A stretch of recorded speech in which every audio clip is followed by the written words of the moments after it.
Faly miarabanao amin'izao takariva izao manjoy ny fahitalavitra ma-TV ary manasanao ampitiavana anaraka ny fampalalam-baovao hatramin'ny farany. Ny 12 Desambra 2024 no tanterahana ny fifidianana izay senatera vaovao. Herinandro mialohan'ny fifidianana mizotra araka ny tokony ho izy ny asan'ny seni amin'ny fiomanana amin'ny fiatrehana izany. Vola Ravoavy sy Mamra Soanaivo. Amin'izao herinandro amelohan'ny fifidianana senatera izao dia efa saika tonga avokoa iny anivon'ny distrika izay anaovana ny latsabato ny fitaovana ampiasaina amin'ny fifidianana hoy ny avy eo amin'ny voameram-pirenena mahaleotena misahana ny fifidianana na ny seni. Anisany efa lasa eo anivon'ny distrika tsirairay ny bileta tokana izay taratasy 5 avokoa saingy ahitana listrana candidat 3 ho an'Antananarivo, Antsiranana ary Toamasina, candidat 2 kosa ho an'ny Toliara sy Fianarantsoa ary candidat tokana ho an'ny Faritany ny Mahajanga. Ny androany dia azo lazaina zany fa ny ampahany betsaka indrindra amin'ireo le fitaovana zay ho ampiasaina any amin'ny birao fandatsaham-bato ny faraika ambin'ny folo ny volana Desambra dia efa tonga any amin'ireo le distrika. Ho an'ny eto Antananarivo renivohitra, ny distrika ny Antananarivo Atsimondrano sy distrika ny Antananarivo Avaradrano, ireo zany no mbola tsy nalefa ny fitaovana.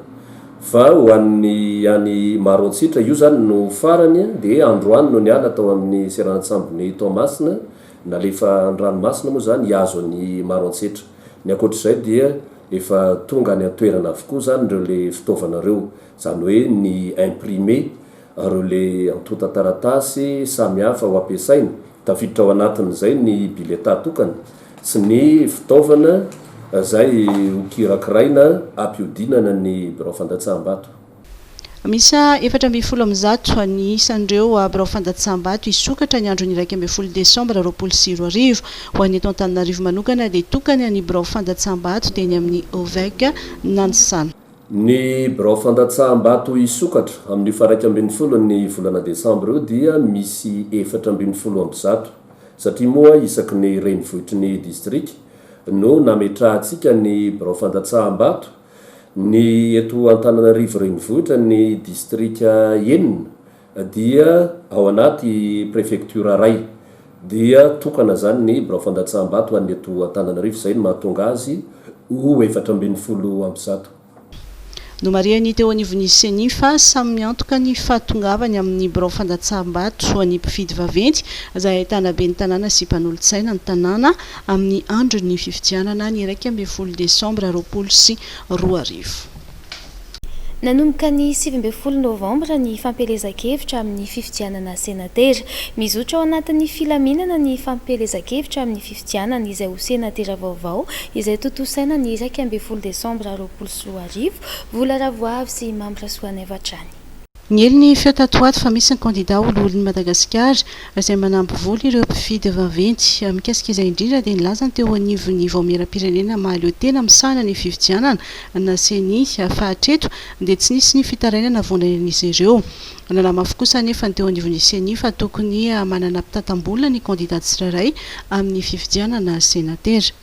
Fampiasam-bola amin'ny fampelezan-kevitra hatreto zany ny lalàna antsika dia mbola tsy mametra, zany hoe tsy misy ny plafonnement eo amin'ny vola enti-manana ny fampelezan-kevitra fa samy mampiasa zay eo ampelantanany moa zany zay natokana ho an'ny fampelezan-kevitra zay ny candidat sy ny komity mpanohana azy. Ny voalaza ao amin'ny lalàna antsika fotsiny dia ny hoe ny tokony anendreny ny liste candidat ny trésorier de compte de campagne, zany hoe horaketina ao anatin'ilay compte zany ny vola miditra sy ny vola mivoaka dia misy lay commission de contrôle du financement de la vie politique. Io rafitra mpanaramaso araky ny anaran'izay zany no manaramaso ny compte, mijery hoe ara-dalàna ve ny vola miditra nampiasaina tamin'ny fampelezan-kevitra ary rehefa navoaka le vola move tena nampiasaina marina tamin'ny raharaham-pifidianana ny fampelezan-kevitra lay vola mivoaka.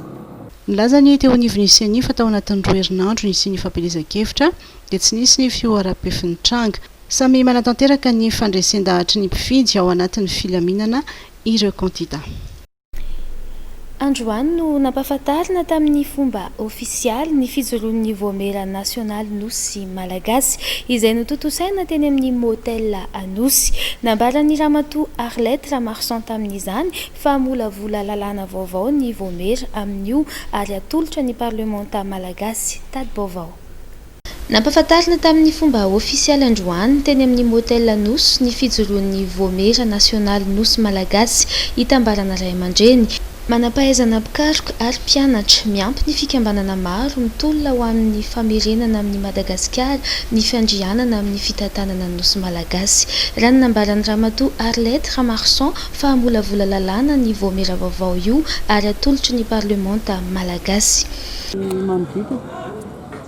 Normalement aloha tokony nisy hoe commission anankiray zany toy n'le natao tany tamin'ny taty fa nisy an'le ino moa izy Covid dia nijanona le izy. Ka io commission io dia atao hoe anaovana négociation araka ny voalazan'le résolution hoe ho asina négociation. Zay mantsy ny lalàna. Rehefa misy différent sy fifanarana amin'ny firenena anankiroa dia mandalo amin'ny négociation na fifankorarahana araka ny charte nationale des différents. Kanefa ny tena tsy napety azy dia les sain'le frantsay tsy niandry akory izy fa tonga dia hoe ici c'est la France. Tsy ao anatin'ny sainy mihitsy zany modimody mandrebireby fotsiny izy zafady fa dia tsy maintsy maka décision any zay. Mandrebireby fotsiny izy hoe andao tsika fanaraka andao zao sy etc. Mitsapatsapatsika malagasy izy hoe atraizany ny alalin'le rano hoe le malagasy hoe tena iroso marina sady iroso. Hitantsika fa hoe tsy manao ininona dia niazo no tonga voalohany. Zany hoe le zavatra tena ilaina dia le volonté politique. Zany hoe mitsangana mijorontsika hoe tsy manaiky izay. Président moa efa niteny fa hoe tsy amelanay io fa tsy maintsy atao ny restitution. Dia iny zany ny raisinay amin'izao fotoana izao. Supposé zany hypothèse zany fa hoe président zany manana volonté politique hiverenany ireo tanyreo ho antsika. Zay zany izy. Dia zay mahatonga anay hoe miady mafy amin'ilay izy amin'izao fotoana izao. Ka rehefa tena nandiniky izay hoe tsy ho hisy zany le fifanarahana dia alohanay tonga dia miroso. Everina fa any amin'ny taona 2024 no anoloran'ny voamera nasionaly nosy malagasy ny lalàna no volavolain'izy ireo ary entina dinihan'ny parlementa. Ramatoa Arlette Ramarsan izay efa mpitsara teo amin'ny sehatra iraisam-pirenena dia nanamafy fa ny Madagasikara ny nosy éparse izay mitahiry harena tsy hita pesipesinina ary ilaina hoy izy ny fiombonana sy fahasahin'ny malagasy mamerina ny fiandrianana amin'izany ho tombontsoan'ny taranaka mifandimby. Nolavin'ny fitsarana androany ny fangatahana fahafahana vonjomaika izay nangatahan'ny mpisolo vavan'ny minisitra teo aloha ary Laurent Rahazasson. Na dia teo aza ny antota taratasy sy manambara fa mararina tenany dia nandany fangatahana izany ny teo anivon'ny fampanoavany. Mitondra fanazavana ny mpisolo vava azy. Raha izaho manokana aloha zany ny fomba fijeriko iny le tany dossier reny no antota taratasy voarotsaka ao anatin'ny dossier hatrany amboalohany azy zany dia milaza foana hoe tsy tokony ho tafiditra ny raharaha io akory azy mandeha matory Olimersia fa saingy tsy izay moa no didina voaka ny fitsarana dia manaiky ny fitsarana amin'ny mahavonga fanajanona tsy zany zay no antony nanaovana fampakarana.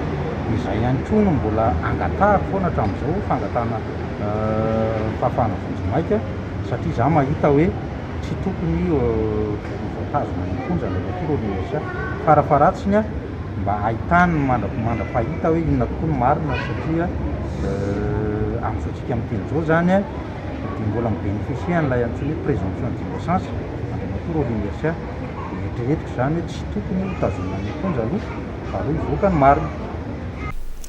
Nanao fanambarana ihany koa androany ny Rafanomezatsoa Jean Nirina lehibe ny fikambanana Afari ary tale jeneraly ny fitirama mahakasika ny fitoriana roa izay voarainy. Araka izany nanamafy ihany koa izy fa tsy anaiky intsony ny fandotona azy ary ametraka fitoriana ihany koa fanadihadiana. misy fikonokononana isambotray sy fanaparitahana fitoriana maro miainga amin'ny fomba samihafa. Io no fanambarana nataony rafanomezatso Jean Nirine, lehibe ny fikambanana Afary ary tale jeneraly ny fitirama androany nandritry ny fionana tamin'ny mpanao gazety teny 67 hektara. Nambaran'ity tompon'andraikitra ity fa fitoriana roa no voarainy ka ny iray amin'izany teo anivon'ny polisy boribory tany fafito izay mikasika fivarotana entana, ny iray kosa fitoriana teny anivon'ny faritany izay momba ny raharaha efa tamin'ny 1924. Io dia miseho amin'ny endri-javatra maro samihafa, anisan'izany ny olona izay nangalatra nitondra entanay teto mitetina 42 millions ny fitirama dia nangataka 25 millions rehefa tsy nikenay zay dia manomana fitoriana hafa tao amin'ny polisy 7e arrondissement dia mbola tsy vita tsara ary mbola betsaka am'profo tokony atolotray dia forcena hiakatra dia firement raharaha. Ny faharoany ray dia raharaha tamin'ny 2016 zay hoe aty amin'ny 2020 tsika raha natrian'ny lalàna adyeloko zany dia efa prescrit olona nanao fivarotana tany dia manao fifanarana nanao fitoriana hafa any ambadika dia mandindray ny arrestation sy ny sisa. Za manokana dia miteny mazava fa tsy matahotra hiatrika fitsarana sy ny fanotorana satria tsy nanao mpiara-ratsy ny mpiara-belona ary mametraka mazava tsara fa tsy nanao ratsy ary tsy nanao heloka atao anatin'ny zavatra rehetrarehetra atao. Za kosa nefa dia mametraka mazava tsara fa misy rabateur sy hoe mpitsara ao ambadika zany resaka zany mety tsy fantatrina ny tiany atongavana fa eto Madagasikara tsy za rery mivoany eo fa rehefa mpandraraha na olona zay hita tiana finganana dia amin'ny alalan'ny fitoriana na amin'ny alalan'ny fampiororonana ianao azy tsy hoe keko hatramin'ny farany zany ary teneniko fa vonina hiatrika fitsarana, vonina hiatrika famotorana fa kosa mangataka amin'ny fipetra rehetra hitakina foesetra zay rehetrarehetra io fa mazatra ary mampimendra indray satria ny olona ao ambadika reny rehetrarehetra reny dia fiainana iainana eto Madagasikara io ka zavatra teneniko kosa nefany hatramin'izay tsy nitory ary nandefitra fa ankehitriny kosa dia hitory ireo olona rehetra izay nitory azy ananako profo mazava tsara sy ananako zavatra tsy azo nilana satria hitako efa lasa fomba mampanao ary famitehana malagasy tsy ho anarery io fa ho an'ny malagasy rehetrarehetra rehefa misy zavatra kely atao dia ny fitoriana ny tonga alona le hoe mitaky domazy zany rehetrarehetra zany ny zavatra jirena ka miantso zay za manokana dia mahatoky ny fitsarana ary efa natoky ny fitsarana hatramin'ny taona 2016 ny nakaty zay niainana tao anatiny reny zavatra maro isan-karazany reny ary mahafantatra tsara fa malalaka ny asan'ny fitsarana mijery tsisy mpitsara andeha tsaratsara vilany zany. Manoloana ny tranga izao dia nilaza i Jean Nirine rafanomezantsoa fa tsy anaiky intsony ny fandotona azy ary ametraka fitoriana ihany koa izy ary mametraka ny raharaha eo amin'ny fahendren'ny fitsarana.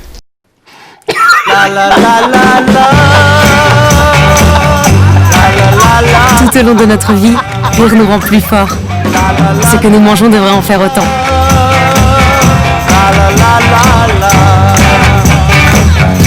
La vache qui rit, parce que c'est meilleur de rire. Manimanitra. Ye, efa manitra fety ao amin'ny Batimax. Fety be ao amin'ny Batimax mandritra ny volana Desambra. 10,900 hatramin'ny 7,900 be izao ny fihenam-bidy. Ka mividiana eo eny amin'ny magazay. Mividiana entana mihoatra ny 3 hetsy ariary fa mety ao anatin'ireo 10 tsara vitana mahazo loka ianao. Ny 14 Desambra amin'ny 12 atoandro ny fisarianao amin'ny page Facebook. Ary surprise ho an'ny ankizy avy amin'ny dadabe noelany amin'ny magazay. Dia ho toanantsika ireo kambodin'ny association ACAM amin'ny fanomezana kilalao sy akanjo. Batimax, la qualité au meilleur prix.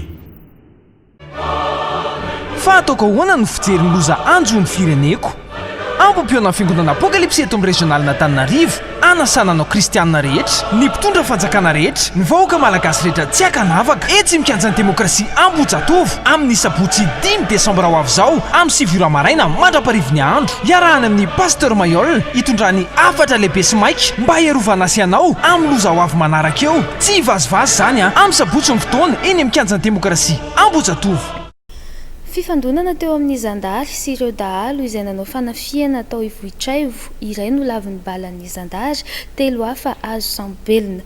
Mbola notohizana ny fanapotehana paibe maso ireo basy vita tanana tsy ara-dalàna tratra tao anatin'ny farim-piadidian'ny Zandary Maria-Pirenena. Voasambotra ihany koa ireo dahalo miisa 3 mipetraka ao ambany 3 fokotany Ampamoa any Andilamena izay fantatra fa nangalatra omby. Arahintsika ireo vaovao tapatapany. adalo iray anolavin'ny balanzandary telo hafa voasambobelona ary basy mahery vaika iray sy basimborona roa no sarona io ny vokatry ny fifandonana teo amin'ny zandary sy ireo dahalo izay nanao fanafiana atao vohitraivo commune Ambomirary district Ananjorobe ny aliny voalohan'ny volana desambra teo voanazo antso vonjitaitra ny tompoparitra Ambatomanohina izay mamita hetsika ady amin'ny asandalo dia nidina ifotony avy hatrany ireo zandary niroso tamin'ny fanarahandy izy ireo ka tratra tao amin'ny tanàna antsoina hoe Imerina Avaratra ny ampahany tamin'ireo dahalo raikitra ny fifandonana tafaverina ny omby misy 7 raha toa ka maty kosa ny 3 ny 4 ambo mbola araindry ary atao azalambo ireo dahalo mbola tafitsoka taorin'ny fanapotehana ampahibe maso ireo basy vita tanana tsy ara-dalàna tratra tao anatin'ny farim-piadidiny ny zandarmarie-pirenena Fianarantsoa izay notodinsaina teo anoloana ny lapan'ny tanàna ny 2 desambra lasa teo dia mbola ontohizana tao amin'ny garage CRGN teny Tsaramandroso izany fanapotehana izany araka ny hita teny an-toerana dia notapatapahina majinika ny vita amin'ireo basy ireo raha nodorana kosa ny hazo mba tsy hafahana mampiasa azy ireo intsony adalo misa 3 mipetraka ao ambany 3 fokotany ampamoha ny andilamena izay fantatra fanangalatra omby 7 tao amin'ny Gijana Paris Madio ny 1 oktobra teo no voasambotra nandritra ny fidinana ifotony nataony zandara avy ao amin'ny saolafy 5 maly no nazahoany izao vokatra izao tratra niaraka tamin'izy ireo ihany koa moa ny odigasy sy odibala fampiasan'izy ireo tratehaka tao Matsara commune Ambanivohitra Antanimena Baka ihany koa ny lehilahy iray izay nitazona basy vita gasy miaraka amin'ny balany misy 5 sy odibala sy odigasy samihafa Ajula misa 2 no lavon'ny balany mpitandro filaminana ao Malial nandritra ny fanafiana izay nitranga tamin'ny tokantrano iray tany Vangandrano tokony ho tamin'ny Florala teo vao nareny zavantranga ireo mponina manodidina dia niantso avy hatrany ny polisy ny FIP izay nidina ifotony mbola tratra tao an-toerana moa ireo jiolaka raikitra ny fifandonana maty voatifitra ny rola mbola misy kosa ireo namany karoina amin'izao fotoana izao toy ny fanaony Sadona dia manatanteraka ny fivoriam-beny lehibe ny tompona andraikitra ny eo anivon'ny tafika eny amin'ny La Villa Verte Ambatombrahavavy no anatanterahana izany ny alakamisy 3 desambra ary ny toy-androany zoma 4 desambra 2024 vola Ravoavy sy Mambra Soanaivo mifantoka tamin'ny fanaovana tombana ny zava-bita nandritra ny taona 2024 ary koa nazavana sy ampahafantarana ny tompona andraikitra tsirairay ny asa ho tanterahana amin'ny taona vaovao 2024 ny fivoriam-beny lehibe tompona andraikitra eo anivon'ny tafika izay natao nandritra ny 2 andro teny amin'ny Villa Verte Ambatombrahavavy ny antony fanavoazan-drafitra eo anivon'ny tafika sy ny vinavinana tanterahana izany no anisany nosoritany ministra ny fiarovam-pirenena ny jeneraly sy Rakotonirina Richard nandritra ny andro voalohany omaly misy ny fivoaran'ny fomba fijerevana ny adiny sy fandriam-pahalemana eto Madagasikara izay andraisan'ny Folanda anjara toerana ngezabe amin'izany ady zany ary tsy vitan'izany ihany koa fa misy ihany koa ny fitrangan-javatra hatraminy apaika amin'ny fiainam-bahoaka toy ny valanaretina Covid farany teo izay mbola sy lasa akory fa mbola mila fitandremana fensika eo ihany koa ny sy fandriam-pahalemana izay tsy hampahafa manomboka miaina ankehitriny za tsy miteny foana fa miaina tokoa ary eo ihany koa ny fandraisan'ny tafika malagasy anjara feno amin'ny ady amin'ny tsy fampihany-sakafo amin'ireo havatsika anitsimy na le hoe kere zany satria amin'izao fotoana izao tokoa dia miaramila anjatony maro no lalefatsika ny atsimy zany avy amin'ny tafika malagasy nisan'izany ireo dokotera ireo mpikarakara ty solosaina nanaovana ny fanisana na hoe recensement ireo miaramila amin'ny hoe bataillon multimission numéro 3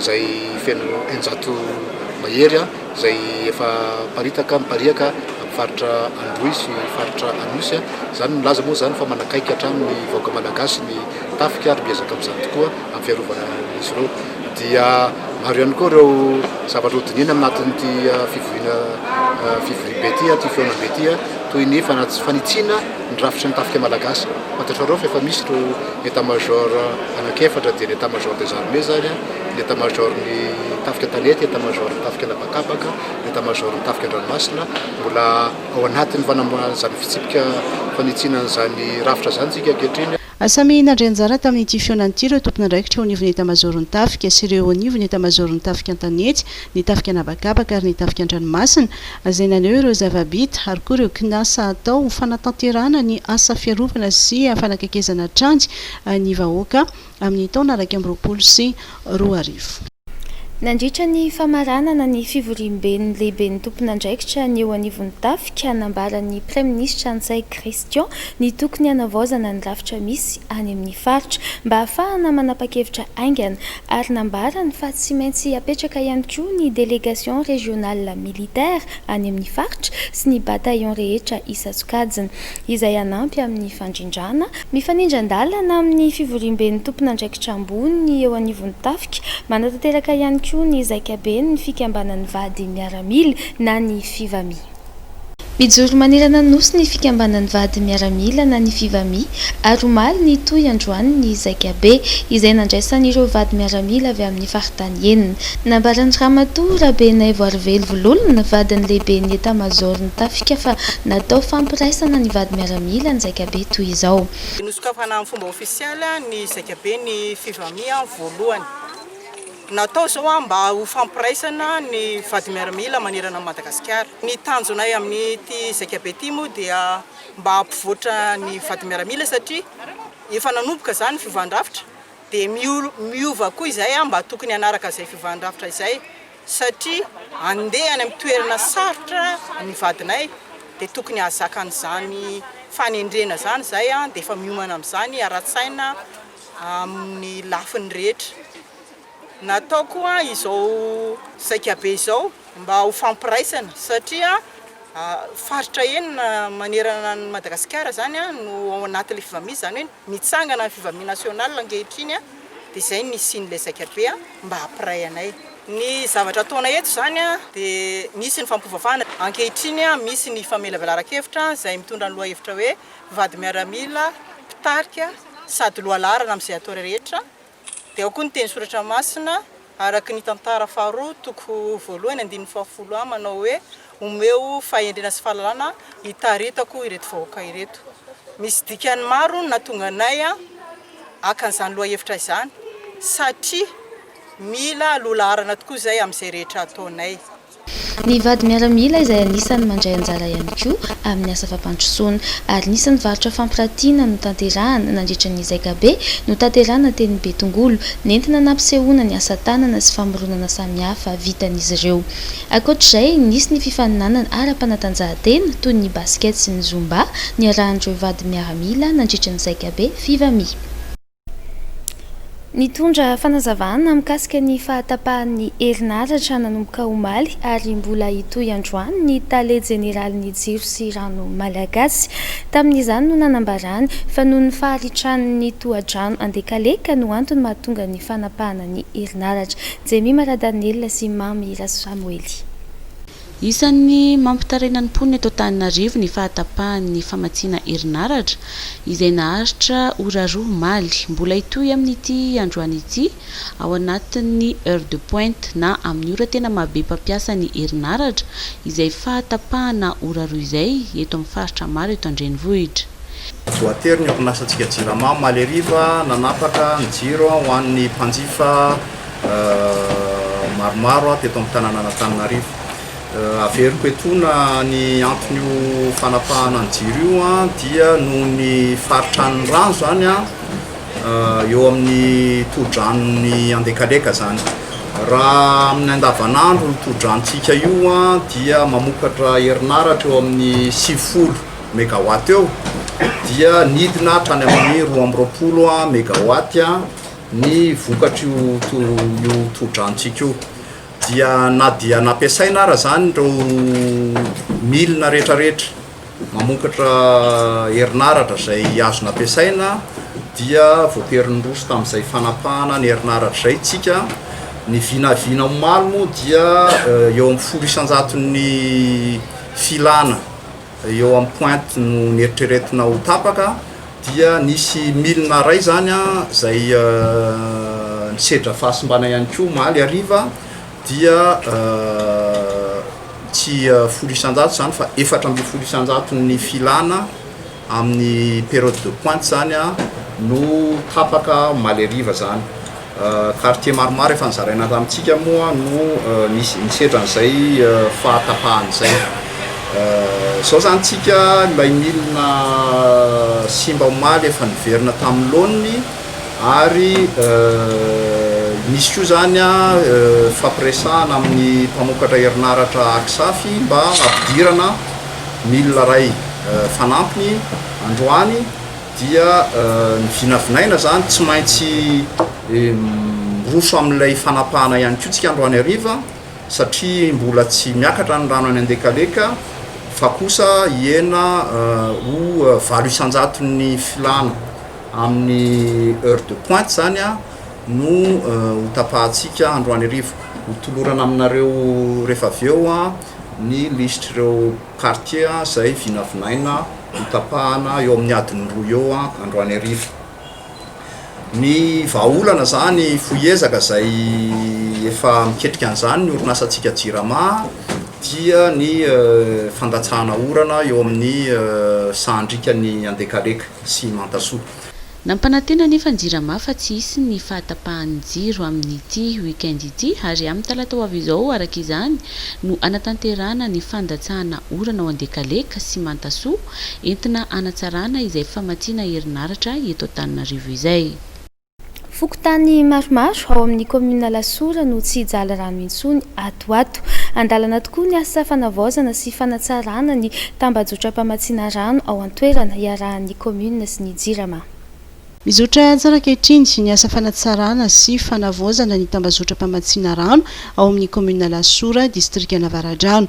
Ranjalo rano madio noho ny faharatsian'ny fantsona sy ny tsy fahampian'ny tosika mampandeha ny rano efa antonany maro ny fokotany Matsinjo, Ampahibato, Ambomarina ary Miadana ao amin'ity commune ity dia nofiratsy sy izany manomboka amin'ny taona 2024. Efa antonany maro no nijalin'ny commune Lasora rano amina fokotany maromaro eto Lasora tahaka ny fokotany Matsinjo, Ampahibato, Ambomarina, Itsy, Miadana. Fokotandreo zany nanaovana izaka manokana dia io no amatsy rano sy anampy tosika ihany koa ireo atao hoe réseau any Jirama efa misy atao Lasora sy amoronana ihany koa réseau manokana mba amatsiana ireo fokotany ireo mba anampiana zany ny tosi-drano zay tsy ampy. Efa manomboka ny asa ary irariana ny afitany alohan'ny faran'ny taona. Miara-misalama izao asa fanatsarana sy fanavaozana izao ny Jirama sy ny commune taorian'ny fitarainana sy fangatahany tsy farany. Niakatra ny tahan'ny coronavirus ao Antsiranana, nisy ny délégation-ny ministère-ny fahasalamana nidina maika any an-toerana hijery akaiky ny zava-misy ary andray fepetra hifehezana izay tranga izay. Niresadresaka momba izay ny talehan'ny kabinetra ny ministère-ny fahasalamana. Nahitana fiakarana ny tahan'ny coronavirus ao Antsiranana andro vitsivitsy zao. Tsy azo atao amban-javatra ny tranga toy izany ka nidina ny toerana ny délégation-ny ministère-ny fahasalamana hijery akaiky ny zava-misy sy andray ny andraikitra tandrify azy hoy ny talehan'ny kabinetra ny ministère-ny fahasalamana. Io le fanapatsivina foana angetra amin'izay le hoe tsy resy akory ny Covid-19 mbola eo izy fa nahomby niady nataontsika fa mbola misy ihany tranga vitsivitsy etsero raha tsy resaka ny fitotranany tony atao hoe arona sy tavatony tararo tsara fa betsaka tsy manaraka amin'ny fipetra amin'izao fotoana izao dia reo zany anisany na fampiasana ny fanasana tanana ny gel sy ny sisa anisany mety hoe ampirongatra kely amin'ny toerana anankiray toerana voafetra ny coronavirus fa amin'ny ankapobeny dia efa nahomby aloha zany ny ady nataontsika fa zany tsy midika hoe dia ravitanana indray tsika aloha croiser les bras fa toy ny fampiarana ireo sakana rehetra fanasana tanana ny fitondrana tavasorona ary vavasorona ohatry mahazatra dia patsivina foana fa ireo fepetra ireo dia mbola mitombona ary tokony atao amin'izay toerana rehetra alaintsika. Efa manomboka lavirary ny famolavolana ny vaksiny hiadina amin'ny Covid-19 any ivelany. Mitaky paikady kosa nefa ny firosoana amin'ny fanaovana izany vaksiny izany raha ho an'ny Madagasikara manokana araka nambaran'ity hitompona andraikitra ty hatrany. mbola misy dinika maro samihafa nge mbola atao anatin'izany na miaraka amin'ny partenaire na ny politika atsika samy malagasy amin'izay hoe inona no atao hoe pakady mety hoe tsika miatrika izany covid-19 zany na amin'izao na ny amin'ny manaraka. Tsy mahazo miraviravy tanana fa mbola miatratra andreo fepetra ra-pahasalamana sy ny sakana maro samihafa tsy hifindran'ny coronavirus eto Madagasikara. Notanterahana omaly ny fanolorana ny vokatra azo tamin'ny alalan'ny fifanankalozan-kevitra sy dinika nijerena akaiky ny fivoaran'ny fanaovam-bakisiny ho an'ny taondasy. Hita ho nisy fiantraikany tamin'ny fanaovam-bakisiny ny fisian'ny valanaretina covid-19 ary avetrany andindiny. Nizy fianana ny fanaovam-bakisiny teto Madagasikara ka ny faritra Nalamanga Vatovavy-Fitovinanjy, Jianasy, Savary, Atsinanana no tena voakasika izany. Amin'ny ankabehany manodidina ny 8,700 ny tany fanaovam-bakisiny io, manerana ny nosy raha toka 5,700 ny fenitra tokony hotratrarana. Manoloa zao toe-javatra zao dia nilazany teo anivon'ny Ministeran'ny Fahasalamam-bahoaka fa ilaina no midinika ahafahana mametraka pakady vaovao entina manatsara ny tolotra fanaovana vakisiny eny anivony ireny fototra-afitrasa ara-pahasalamana ireny. Efa misy araka ny fanazavana ny fiara-miasa eo amin'ny Ministeran'ny Fahasalamana sy ireo mpiara-miombona antoka aminy sy mba hiatraika amin'ny vantana amin'ny sosialim-bahoaka izany fanatsarana ny fanaovam-bakisiny izany. Targetra napetraka Andriamatoa Ministra ny Fahasalamam-bahoaka Professeur Godevaux Jean-Louis ny azahoany tsiraray misitraka ireo tolotra fahasalamana sahaza azy ary mifanaraka indrindra amin'ny velorano fahadimy napetraka ny filoham-pirenena. Tsy mitsahatra ny mitondra ny anjara birikiny amin'ny fampiroboroboana ny sehatra ara-pahasalamana ny Fondation BOA tafiditra ao anatin'izany ny fanolorana fitaovana ara-pitsaboana sy fananganana ny fitoerana faharoa fanaovana vakisiny izay notokanana androany tetsy amin'ny HIR-Peflo ny ambanivangony. Manodidina ny 8,900 ny tahan'ny fanaovana vakisiny raha toka 5,900 ny takin'ny fenitra iraisam-pirenena. Nisy fiantraikany teo amin'ireo sahampandrarah ara-pahasalamana amin'sahana izay tokoa ny fiparitahan'ny covid-19 teto amin'ny firenena hoy ny Ministeran'ny Fahasalamam-bahoaka. Niraisin'ny Fondation BOA an-tanana ny fananganana ny fitoerana fanaovana vakisiny faharoa ao amin'ny hôpitaly HIR izay namboarina mba hanara-penitra. Ny toto-tsain'io maraina io ny lanonam-panokana izany fototra-afitrasa vaovao izany. Ny fitoerana toy izao zany dia ahafahana manao vakisiny ny zaza vehivavy bevoka sy zaza moa zany tena mandalo ato ary anisan'ny atao hoe fiarovana mahomby amin'ireo raha-retina maro samihafa mety azo zaza zany ka dia miditra indrindra ao anatin'ilay hoe fanatsarana ny fahasalaman'ny reny sy ny zaza izao zavatra tokanina teto androany zao. Ny campagne moa araka ny fahitantsika azy dia arakaraka ny vakisiny atao satria azadiny fa maromaro ny vakisiny anaotsika manodavataona, ao ny polio, ao ny vakisiny 5 indray ao anatin'ny vakisiny anankiray ohatran'izay natao teto androany fa io moa misy mifandaminana araka ny vanim-potoana araka ny toe-java-misy satria amin'ny fotoana tsy misy valanaretina ohatra dia mety vitsivitsy kokoa ny vakisiny atao fa rehefa tonga ny fotoana misy valanaretina dia fantarareo tsara tamin'ny alon'ny rozola ohatra dia niezaka sy ny polio niezaka atsika nanao izay farany tratra fa dia niezaka faran'izay maro hatramin'izay moa dia amin'ny zaza atao hoe 3, 4, 5 millions eo foana ny tanjona zany hatramin'izay fa mino afa tsy dia ho latsaka izay amin'ny manaraka fa dia niezaka hatrantsika zany mananatanteraka ny fanaovana vakisiny. Fantatra nandritra ny fotoana fa ny OMS kosa no andray an-tanana ny fampiofanareo mpitsabo eo amin'ity fitoerana fanaovana vakisiny ity sy ny lafiny ara-teknika rehetra mifandraika amin'ny dedikasa. Fantatra nandritra ny fotoana ihany koa fa nitoloran'ny Fondation BOA fitaovana ara-pitsaboana neurochirurgical ika farany mitetina 7,7 tapitrisa ariary ihany koa ny hôpitaly HIR etsy Peflo. Laza moa Ramatoa Sidika Akbarali filohan'ny Fondation BOA fa nametraka lahara-pameana ny fampiroboroboana ny sehatra ara-pahasalamana ankoatran'ny fanabeazana amin'ny alalan'ny fanaovana asa sosialy maro samihafa ho tombotsoan'ny vahoaka malagasy. efa ela no hita teto Madagasikara ny fifindra-monina anatiny ary foko efatra no tena hita miparitaka manerana ny nosy mba ahafahana mandrindra sy manatsara izany fifindra-monina izay mba hisian'ny fiarahamonina mirindra andeha napetraka ny fimpandiniana ny fifindra-monina anatiny eto Madagasikara izay vokatry ny fiara-miasan'ny PNUD sy ny Organisation Internationale pour les Migrations na ny OIM niaraka tamin'ny CNRE izay napetraka etsy amin'ny fitoerana misy ny CNRE Jemimara Daniel sy Mamira Samuely. Tato anatin'ny taona maro dia tsikaritra fa nian'ny tombo ny resaka fifindra-monina anatiny teto Madagasikara dia ny fifindra-monina avy amin'ny faritra atsimo nosy iny ny azon'ny renivohitra sy ny faritra ambanivohitra any amin'ny tapany andrefana sy ny tapany avaratra andrefan'ny nosy. Ny fifindra-monina zany eto amintsika efatry ny fahagolan-tany mihitsy satria le malagasy zany mitady ny sehatra toerana fiarina tsaratsara kokoa hatrany.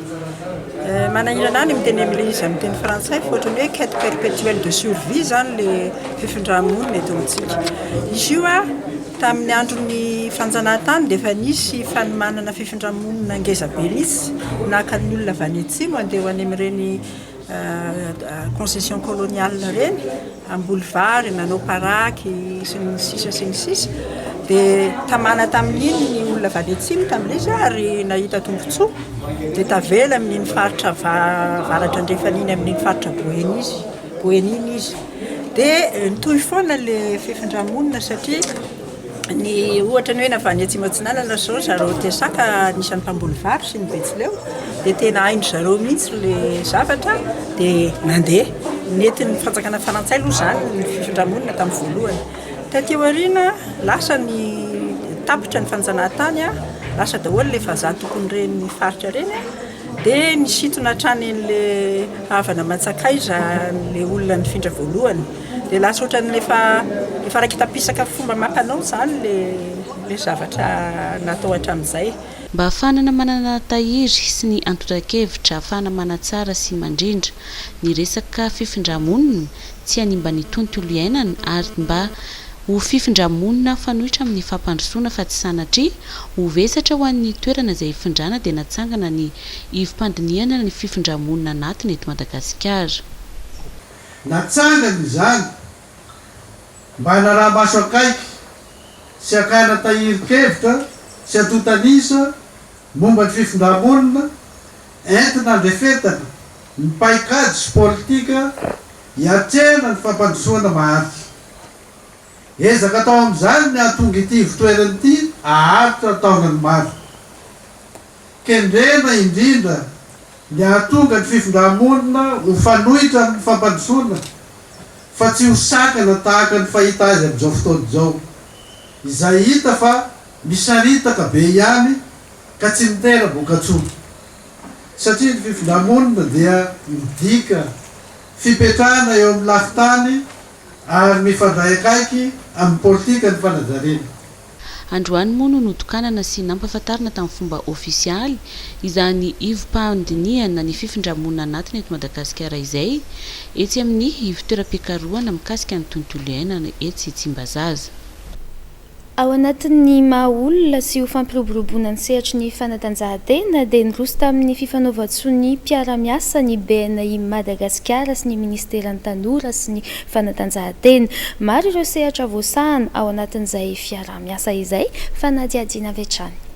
Sehatra maro ny arahan'ny Ministeran'ny Tanora sy ny Fanatanjahantena sy ny BNI Madagasikara miasa manomboka zao. Niroso tamin'ny fifanaovan-tsony mpiara-miasa tokoa ny rotonta tetsy amin'ny lapan'ny fanatanjahantena sy ny kolotsaina etsy Mahamasina. Voalohany indrindra dia ny lafin'ny maha olona ka ireo mpiasa miisa 10 eo ao amin'ity ministera ity no sitraka izay fiara-miasa zay. Ireo mpiasa ireo zany voalohany indrindra aloha ny sécurisation fiainana amin'ny ankapobeny mba irindra fiainana dia mila banky azo antoka izy hiara-iasa izay aloha no antony. Zay aloha antony voalohany aloha amin'ny maha olona question na ressources humaines sy ny zany. Faharoa manaraka an'izay eo ihany koa ny ataontsika hoe eo maha ministera ihany koa izay manana ny mission ministera ihany koa dia manana ireo zavatra kendreny tanterahana dia iverina ihany koa amin'ny maha ministera azy koa dia tsara ny miaraka BNI zay zany banky azy nokan'izay.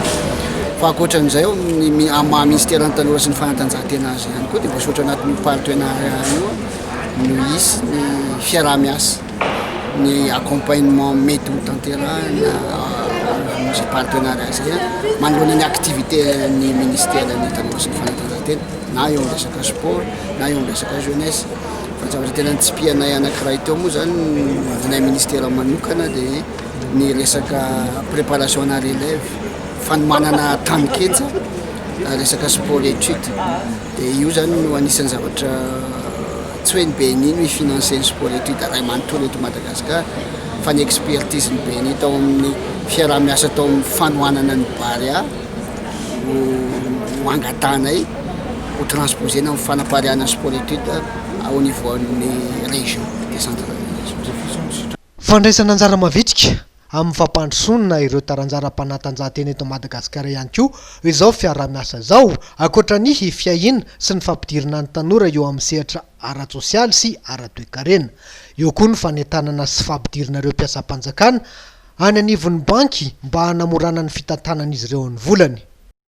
Dia iny vaovao iny ihany koa no entiko manakatona ny fampahalalam-baovao amin'ity takariva ity ankasitrahanao nanaraka izany hatramin'ny farany isaorana ihany koa ny mahena etsy an-tanimena nanao ny taovolo sy ny tareha mametraka ny veloma ho amin'ny manaraka indray veloma tompoko.